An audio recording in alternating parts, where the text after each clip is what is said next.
السلام علیکم ورحمۃ اللہ وبرکاتہ۔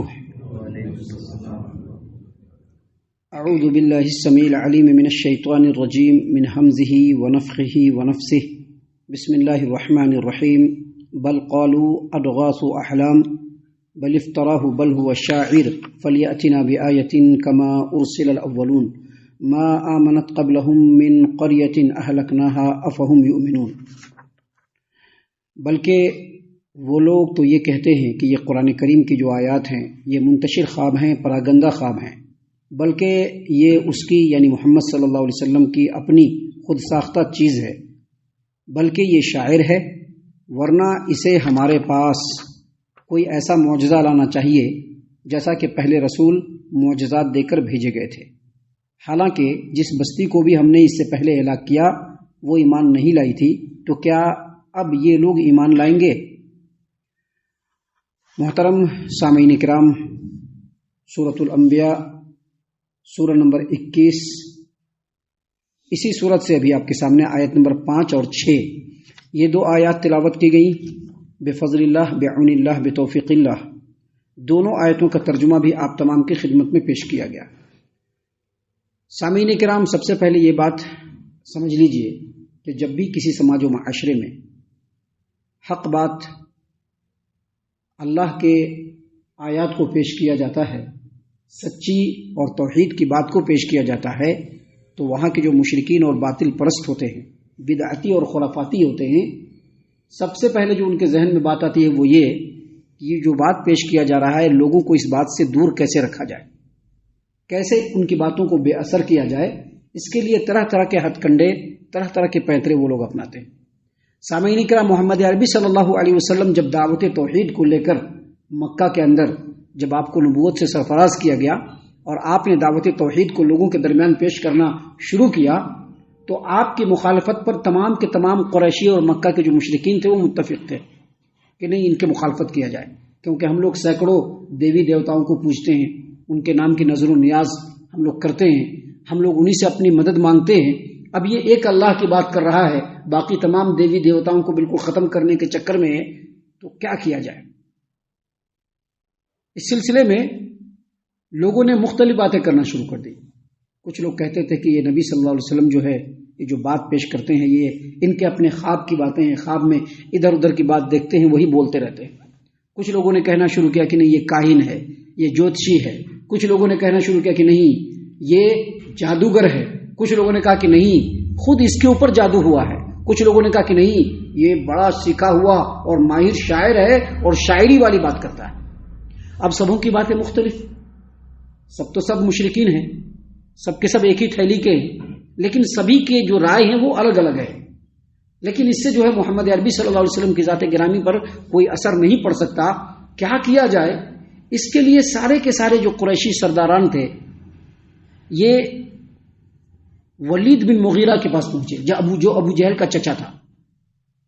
حرب بن امیہ اس کی وفات کے بعد ولید بن جو مغیرہ ہے، قریشی سرداروں کی تمام کی باغ ڈور اسی کے ہاتھ میں آئی، تو سارے کے سارے سرداران پہنچ گئے ولید بن مغیرہ کے پاس اور کہا کہ جو محمد صلی اللہ علیہ وسلم دعوت پیش کر رہا ہے اس کی دعوت کو بے اثر کرنے کے لیے ہم لوگوں کو کیا کیا جائے؟ کوئی ایسی ترکیب بتلائیے، کوئی ایسی تجویز دیجئے کہ جس پر عمل کر کے محمد صلی اللہ علیہ وسلم کی دعوت کا جو اثر ہے وہ اس کو ملیامٹ کر دیا جائے۔ ولید بن مغیرہ سردار بنا ہے، یہ آدمی چھوٹا موٹا آدمی تو نہیں ہوگا، کچھ نہ کچھ بھیجا اس کے پاس بھی ہوگا، سمجھدار آدمی تھا۔ کہا کہ تم لوگ کیا رائے پیش کرتے ہو بتاؤ۔ تو ایک آدمی کہنے لگا کہ ہم اس شخص کو کاہن کہیں گے کہ یہ کاہن ہے۔ کہا کہ نہیں، کاہن کہتے ہیں جو بھوشیہ کی بات بتاتا ہے، جس کو جوتشی کہا جاتا ہے اس کو کہتا ہے کاہن۔ کہا کہ ہم اس کو کاہن کہیں گے۔ ولید بن مغیرہ نے کہا کہ نہیں، کاہنوں کی کوئی چیز اس کے اندر نہیں پائی جاتی، یہ جو بات کرتا ہے بالکل سمپل اور سیدھے، جبکہ کاہن جب بات کرتا ہے تو وہ شعر و شاعری کے ساتھ کہتا ہے، تک بندی اور قافیہ اس کے اندر ہوتا ہے۔ ایسی کوئی بات محمد صلی اللہ علیہ وسلم کی بات میں نہیں ہے، لہذا تم لوگ ان کو کاہن نہیں کہہ سکتے۔ ایک آدمی کہنے لگا کہ ہم اس کو دیوانہ کہیں گے کہ یہ دیوانہ اور پاگل ہے۔ کہا کہ بالکل اللہ کی قسم یہ بات صحیح نہیں ہے، کیونکہ ہم لوگوں نے بھی پاگلوں کو دیکھا ہے۔ محمد صلی اللہ علیہ وسلم کے اندر پاگلوں جیسی دم گھٹنے والی کوئی بات نہیں ہے۔ اور نہ ہی یہ الٹی سیدھی بہکی بہکی باتیں کرتا ہے اور نہ ہی الٹی سیدھی حرکتیں کرتا ہے. لہٰذا اگر تم محمد کو صلی اللہ علیہ وسلم مجنون یا پاگل کہو گے، دیوانہ کہو گے، تو کوئی بھی ماننے کے لیے ریڈی نہیں ہوگا.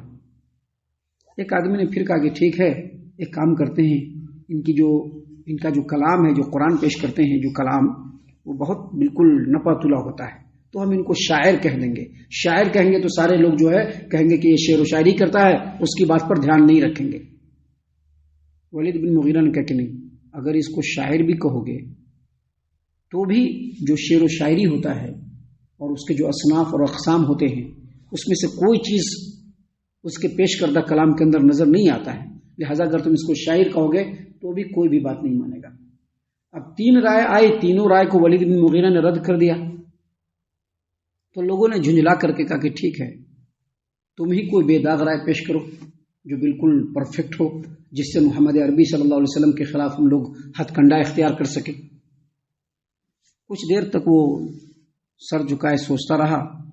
پھر اس نے کہا کہ تم لوگ اس طرح سے کہہ سکتے ہو کہ جو محمد ہے یہ ایسی باتیں پیش کرتا ہے جن باتوں کے اندر ایسے جادو والا اثر ہے کہ جس کو سن کر کے بھائی بھائی سے جدا ہو جاتا ہے، باپ بیٹے سے جدا ہوتا ہے، شوہر بیوی میں جدائی پڑ جاتی ہے.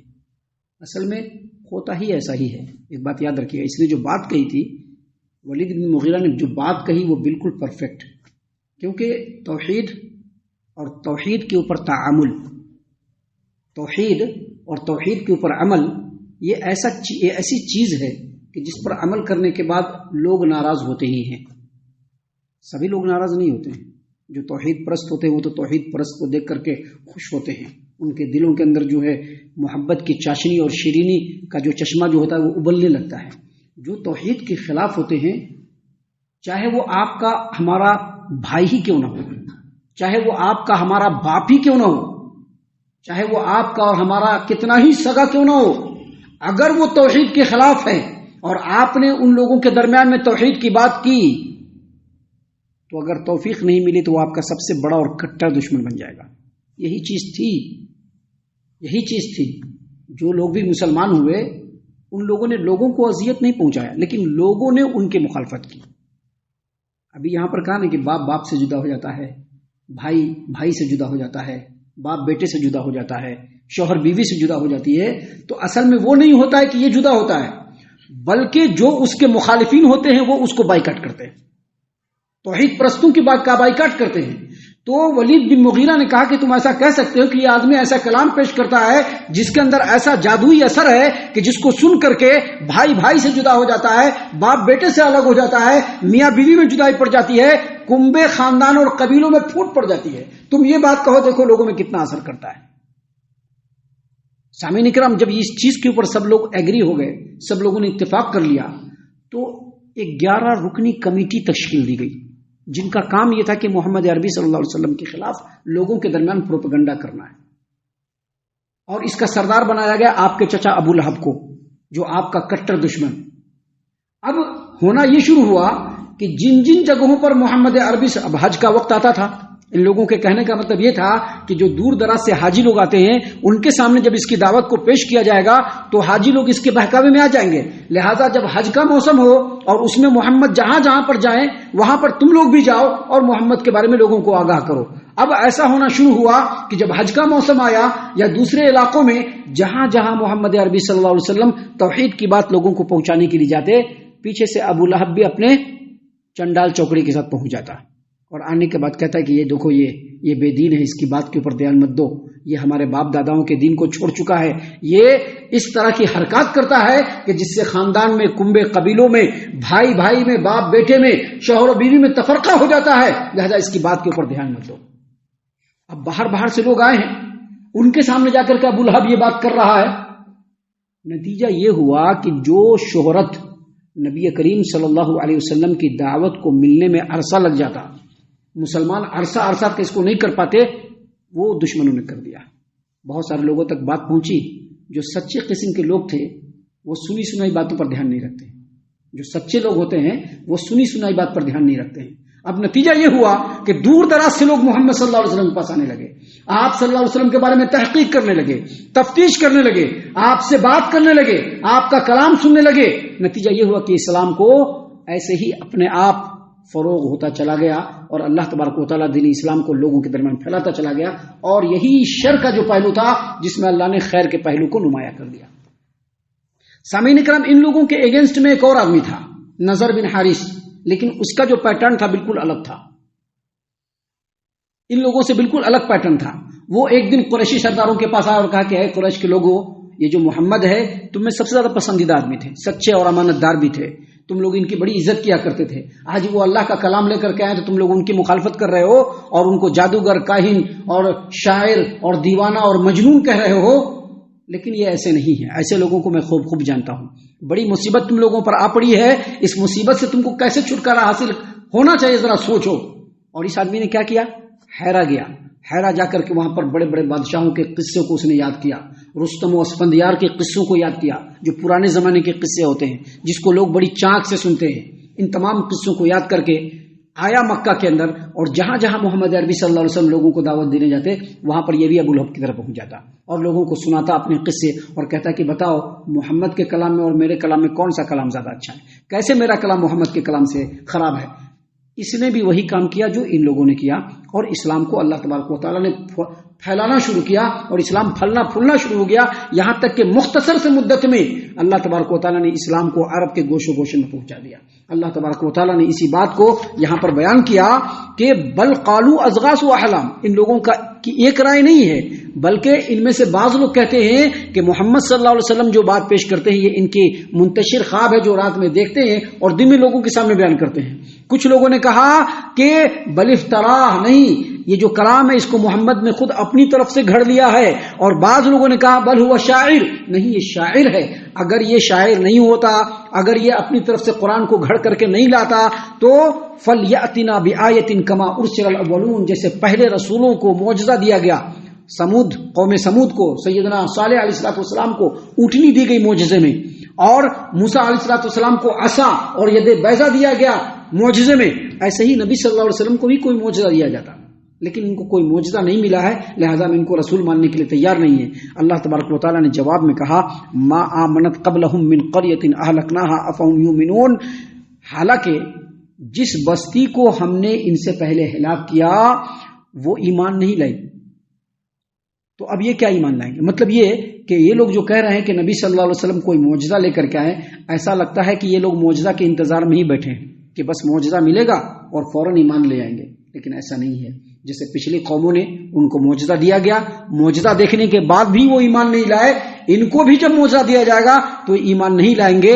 یہ لوگ اپنی ہلاکت کے در پہ کھڑے ہوئے ہیں، لہٰذا اے محمد عربی صلی اللہ علیہ وسلم، آپ کا کام بس اتنا ہے کہ آپ توحید کے دعوت کو لوگوں تک پہنچاتے رہیے، حق بات کو لوگوں کے گوش و گزار کرتے رہیے، جہاں تک ہو سکے آپ اللہ کے کلام کو پہنچائیے، باقی کامیابی اللہ تبارک و تعالیٰ کے ہاتھ میں ہے۔